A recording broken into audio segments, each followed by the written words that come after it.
architecture de terre, concevoir son habitation avec la terre, on a souhaité justement vous proposer de rencontrer 3 experts qu'on a choisis, qu'on a rencontrés, pour essayer d'avoir un peu un propos, à la fois pour des personnes qui souhaitent débuter dans la terre ou qui souhaiteraient approfondir des connaissances.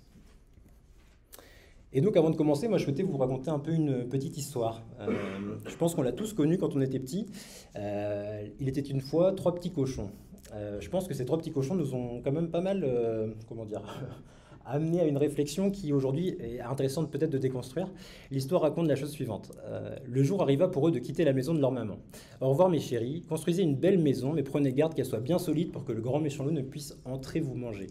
Cette notion de solidité, je trouve, elle est assez intéressante parce que on essaie de déconstruire ça justement au CAIE et de se dire que ces 3 petits cochons, bon, c'est un conte, mais en tout cas, c'est assez ancré dans l'esprit encore des gens qu'une maison en terre, par exemple, bah, avec l'eau, elle va fondre ou elle va devenir de la boue.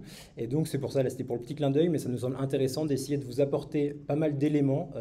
Et c'est pour ça qu'on a essayé de construire ce rendez-vous avec à la fois une bibliographie que vous pouvez donc voir dans le hall, où là, on a essayé d'extraire certains documents du centre de doc pour mettre en perspective le sujet.